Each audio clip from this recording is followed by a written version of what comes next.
Falando de Jonas, segunda gravação. E foi muito interessante aqui, eu fui interrompido lá por causa de uma causa. Mas nós vamos voltar aqui, porque nós lemos alguma coisa sobre a estrutura e o estilo. Eu vou voltar nessa leitura, porque pode ser que ficou alguma coisa para trás. Vamos lá. Jonas, página 1080 do dicionário ao qual eu tenho aqui o nome. Não vou dizer, mas está aqui. Falando da estrutura. Falando de Jonas, estrutura e estilo. Depois vamos falar da ocasião e propósito. Depois sobre o esboço. O esboço é muita coisa aqui, talvez a gente não vai ler. Aí nós vamos ler aqui a questão do Salmo e a questão de Nínive. Questões de Nínive. E a importância. A gente tem que ler, tem que aprender. Vamos lá. Estrutura e estilo. Ao contrário dos demais profetas menores, este livro apresenta uma narrativa inteiramente histórica e não uma coletânea de oráculos proféticos. Na verdade, a única afirmação profética no livro é: ainda 40 dias e Nínive será subvertida. Viu? 3, 4b, né? Do livro de Jonas. Somente o fato de Jonas ser reconhecido como um verdadeiro profeta pode explicar sua inclusão no canônico livro dos 12. Sua narrativa é vivida, mas não complicada, e a ação se desenrola sem descrições desnecessárias. A estrutura é extremamente simples, com 4 capítulos onde cada um contém uma unidade distinta de pensamentos. A única complicação dessa estrutura de 4 capítulos é o fato de que a passagem em 1,17 do texto em inglês corresponde a 2,1 do texto hebraico. Que ele entenda. Vamos lá. Falando da ocasião e proposta. Durante o período do renascimento nacional, Israel precisava saber qual seria a atitude de Deus em relação aos outros. Embora a evangelização estrangeira não fosse a principal missão de Israel como povo escolhido. Viu? Aqui está mandando ver sobre Freeman, a Introduction do TOTHE Old Testamento Prophets, página 163. Eu acho que isso aqui é um outro livro, um outro dicionário. Vamos lá, vamos continuar. Eles precisavam aprender que o Senhor ainda amava as outras nações e desejava trazer a elas a salvação através, ou pelo menos por causa, né, entre parênteses aqui, do seu povo escolhido. Obviamente, esse livro estava dirigido ao reino do norte de Israel e, nesse sentido, assume o seu lugar junto com Oséias e Amós. Falando do esboço. A recusa a obedecer à ordem de Deus ou a luta contra a vontade de Deus. A fuga por mar. Quando o Senhor lhe ordenou que pregasse contra a Nínive, Jonas tomou um navio para Tarse, a fim de fugir da presença de Deus. E depois teve que enfrentar sua ameaça contra todos aqueles que estavam a bordo, ali lançado ao mar, né? Reconhecendo a divina vingança por causa da fuga de Jonas, os marinheiros procuraram escapar da tempestade e em seguida lançaram Jonas no mar. submetendo-se à vontade de Deus, há arrependimento. Quando Jonas foi engolido por um peixe divinamente preparado, ele orou a Deus. B. Oração. Viu? No capítulo 2, 2 a 9. Na minha angústia, clamei ao Senhor, e ele me respondeu. Do ventre do inferno gritei, e tu ouviste a minha voz. Eu te oferecerei sacrifício com a voz do agradecimento. A parte C agora. Libertação. 2:10. O Senhor fez com que o peixe vomitasse a Jonas. Agora vamos aqui a questão 3. A questão 2, nós lemos aqui agora, submetendo-se à vontade de Deus. A questão 3, vamos voltar aqui. A questão 1 é a recusa a obedecer a ordem de Deus ou a luta contra a vontade de Deus, E iniciamos a letra A, fuga por mar, quando o Senhor lhe ordenou que pregasse contra Nico. Já passamos aqui essa leitura, mas estou querendo agora nos advertir com mais entendimento. Olha, a questão 2, submetendo-se à vontade de Deus, onde a partir de A, B e C, nos fala do arrependimento, da oração e da libertação, Eu falei ainda agora. O Senhor fez com que o peixe vomitasse Jonas. Agora vamos à questão 3, fazendo a vontade de Deus. Capítulo 3 de Jonas, 1 a 10. A letra A, uma profecia eficaz, 3, 1 a 5. Obedecendo a segunda ordem de Deus para ir a Nínive, Jonas profetizou sua destruição e as pessoas creram em Deus. B. Um arrependimento eficaz. Capítulo 3, 6 a 10. O rei se arrependeu e decretou: todo homem deve se arrepender. Assim Deus não enviou o castigo que planejara. Agora vamos à questão 4. O egoísmo em relação às bênçãos de Deus, ou entendendo a vontade de Deus. Capítulo 4, 1 a 11 de Jonas. Letra A. A questão A. Objeção de Jonas à compaixão de Deus. Capítulo 4, 1 a 5. Irado, Jonas orou. Sabia que és Deus piedoso, mas Deus o censurou, e ele aguardou do lado de fora da cidade. B. A ilustração de Deus sobre a necessidade de compaixão. Capítulo 4 de Jonas, 6 a 11. O Senhor preparou uma planta para dar sombra a Jonas e depois a destruiu. Em seguida, o Senhor, em outras palavras, fez a seguinte pergunta a Jonas: como você pode ter compaixão de uma árvore e negar a minha piedade ao povo de Nínive? Forte isso aqui, A questão do milagre. Agora vamos ver o milagre. O milagre tem sido considerado muitas vezes como o maior problema. Os estudiosos teologicamente conservadores têm cometido o erro muito frequente de estarem demasiadamente preocupados em provar, através de paralelos históricos, que o peixe engoliu Jonas.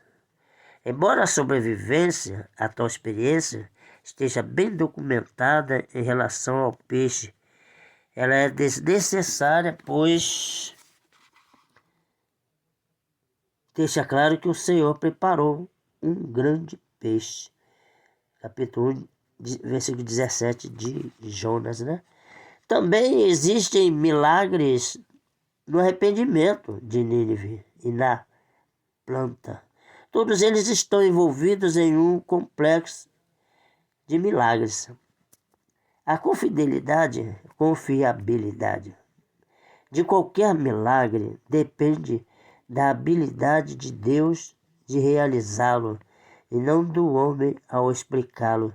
Jonas profetizou próximo à época de Eliseu e Elias, no Reino do Norte, cujos contatos com a Fenícia, 1 Reis 17, versículos 9 a 24, e a Síria, 2 Reis 5, eram da mesma forma acompanhados por milagres.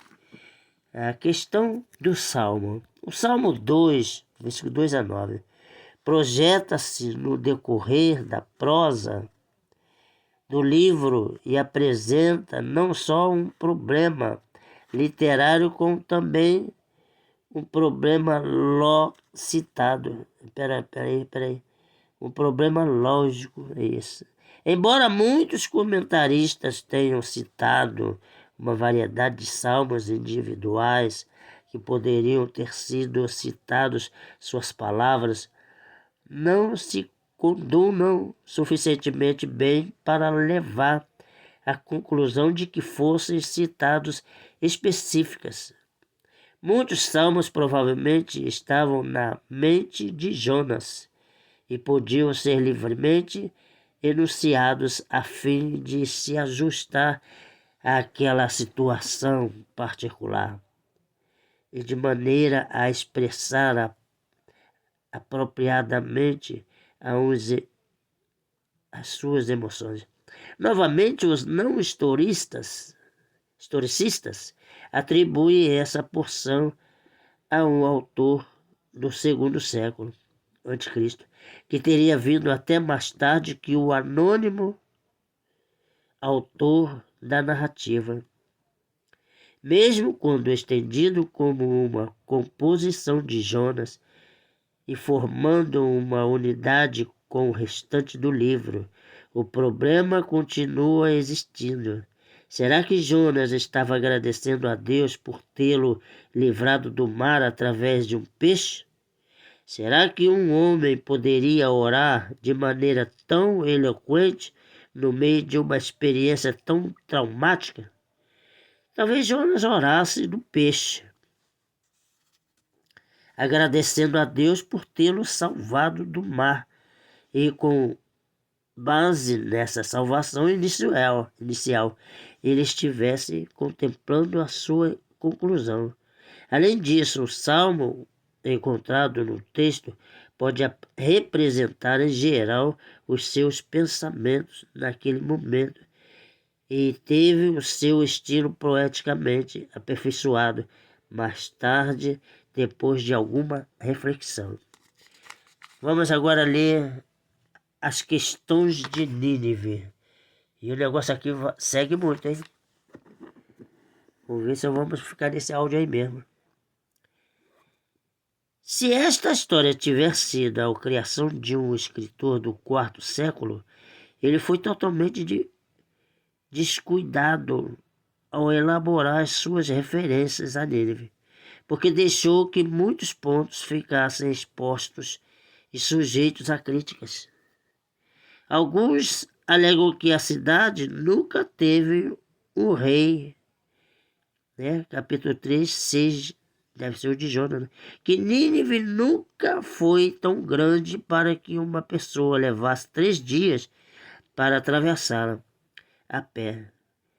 Viu? Jonas 3:3. E Jonas nunca poderia ter falado sua própria língua ao pregar, porque não seria razoável que uma cidade se arrependesse tão facilmente e porque não existe nenhum registro secular desse fato. Além disso, o tamanho da cidade é mencionado no tempo passado. Jonas 3:3. O termo rei de Nínive, Jonas 3:6, é uma metonímia, com um adequado procedente no Antigo Testamento.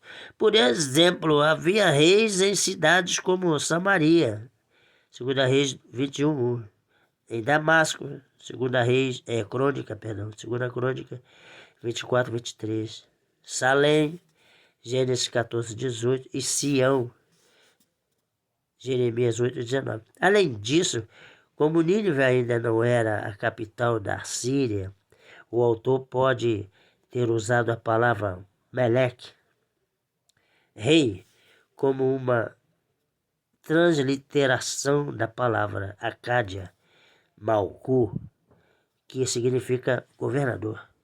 O tamanho da cidade poderia se referir ao seu perímetro, assim como ao seu diâmetro. A área metropolitana da cidade poderia incluir as cidades vizinhas imediatamente próximas, por exemplo, Calá, Reobote, IR, né? E Rezém de Gênesis 10:11. Ou a viagem poderia ter sido uma caminhada quando pregou sua mensagem nos domínios da cidade. O aramaico já estava se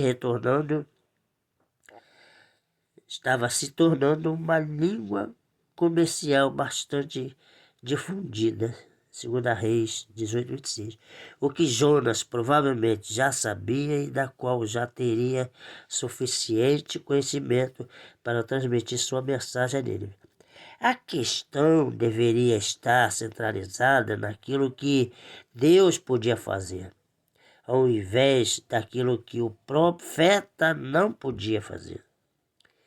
As severas pragas de 765, 759 e 759 e a eclipse total de 763 a.C. poderiam ter sido usados por Deus para alertar o povo sobre as necessidades que tinham e, quando combinados com o trabalho do Espírito de Deus através de seu profeta, certamente haveria razão suficiente para o grande arrependimento que foi registrado. O fato desse arrependimento nacional não ter sido encontrado nos anais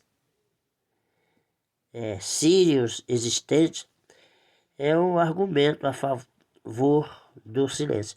Muitos outros eventos e povos conhecidos através da Bíblia têm sido confirmados apenas recentemente através das modernas descobertas arqueológicas.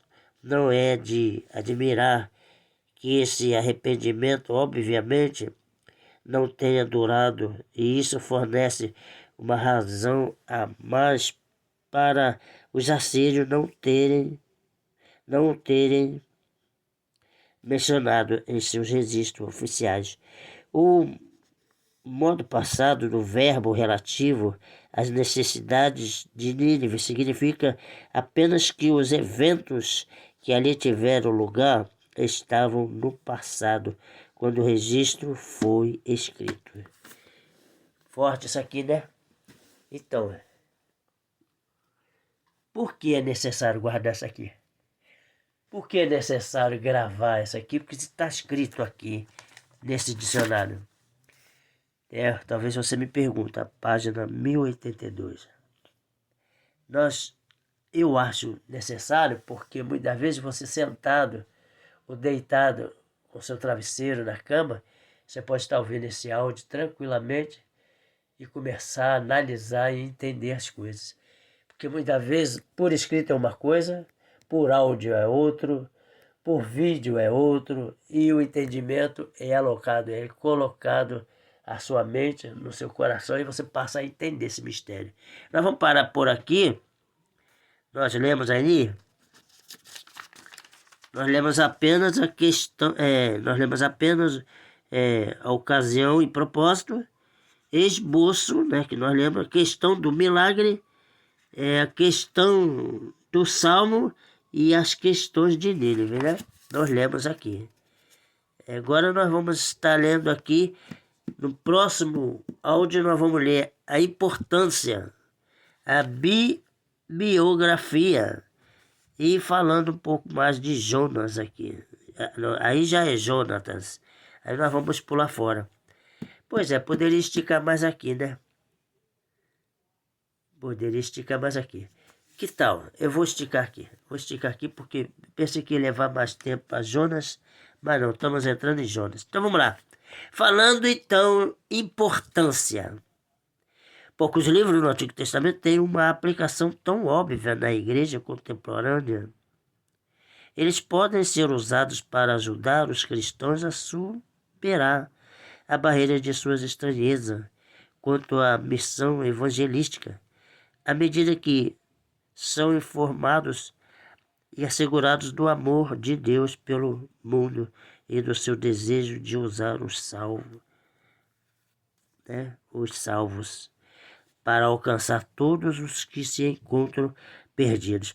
Mas o livro de Jonas não ensina a simples disposição de ir a um país estrangeiro como missionário em busca da recompensa pela obediência. Na verdade, essa é uma das deficiências que o livro procura corrigir.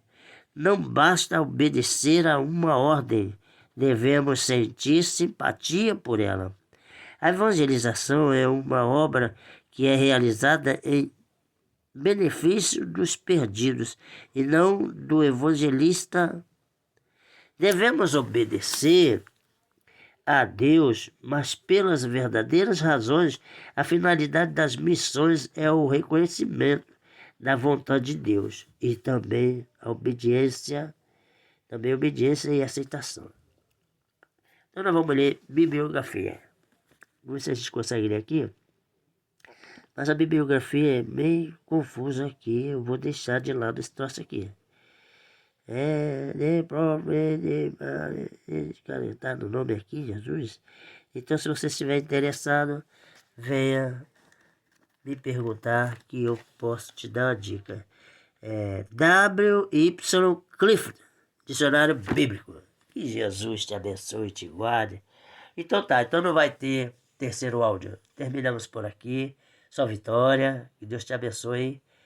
Que você pare e medite nesse áudio vagarosamente para estudar isso aí e entender, porque tem coisas novas aqui falando sobre Jonas e eu preciso entender. Eu estou aprendendo também. Então vamos lá.